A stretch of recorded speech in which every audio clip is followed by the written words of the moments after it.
After visiting the imperial city of Hue and the royal tombs, many people say we will sit on. There's nothing left to explore, but in fact, there is still a place filled with hidden treasure that many have yet to discover, quietly waiting just a step away from imperial city.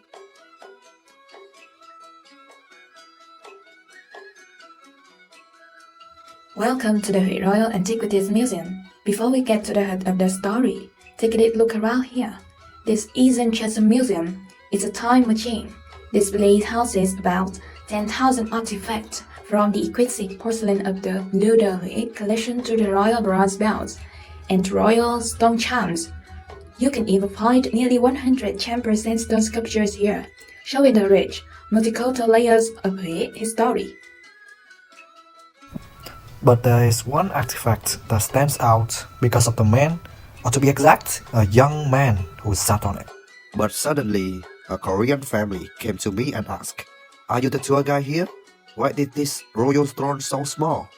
And now I will tell you and everyone watching this video about it. This is the throne of the Emperor Duy Tập.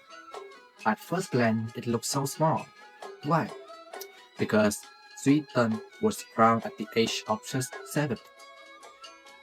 He was the youngest emperor of the Nguyen dynasty. So the French thought that the child king would be easy to manipulate, a perfect puppet for the colonial agenda. But they couldn't have been more wrong.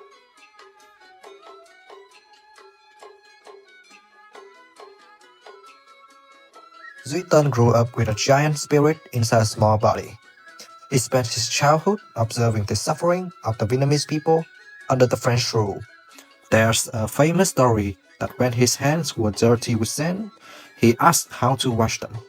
When told to use water, he replied, "When the water itself is dirty, how can we wash anything? When our country is occupied, how can we be clean?"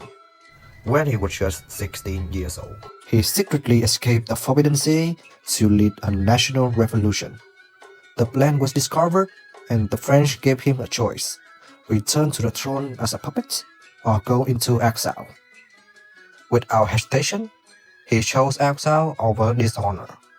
He was sent to Réunion Island with his father, the once exiled Emperor Thanh Thái, where he lived a humble life as a radio technician. He later joined the French resistance during World War II to fight against the Nazis, hoping that a victory for freedom in Europe would mean freedom for Vietnam. He died in a mysterious plane crash in 1945, just as he was preparing to return home. This small throne is a silent witness to a king who preferred a life of struggle over a crown of shame. If Emperor Duy was about the fire of resistance, the place we are going next is about the show of heritage. We are now standing in the space dedicated to the life and career of Emperor Hàm Nghi. Unlike the grand halls of the palace, this area feels intimate, quiet, and deeply moving. This memorial space uses modern technology to tell a century-old story. As you watch the projected images and document, you can see the images when Hàm Nghi took throne at the age of just 13. Just 1 year later, the French attacked the capital. Instead of surrendering, he fled into the deep jungles of Quảng Trị and Hà Tĩnh province. For 3 years, the young emperor lived in caves, endured malaria, and stayed in mud huts. Only till the Cang Vương movement, said the king. He issued a decree that shook the nation. A king is nothing without his people. The people are everything. He was betrayed by his own guard and character while he was sleeping. When the French official asked, "Are you the king?" he refused to answer. He knew his destiny. At 18, he was exiled to Algeria. He was forbidden from speaking Vietnamese or contacting his family. For 55 years, half a century, he lived in the foreign land. He was king without the kingdom, but he found a new weapon: art. Here in this room, you can see reproduction of his painting. He became the first Vietnamese modern artist, painting under the pseudonym Tử Xuân. His painting often featured lonely landscape, sunset horizons, and missing mountains. A silent cry of a man who misses his homeland every single day for 55 years. What's most striking in this digital archive is that Ham Nghi never stopped being Vietnamese. In every photo from his exile in Algeria, he is still wearing his traditional black turban and silk tunic. He refused to learn French for years and raised his children to respect their roots. This Hour of Memories isn't just about history, it's about the unconquerable spirit of a man who was king in the jungle, a prisoner in a foreign land, but an artist in the Vietnamese soul until his last breath.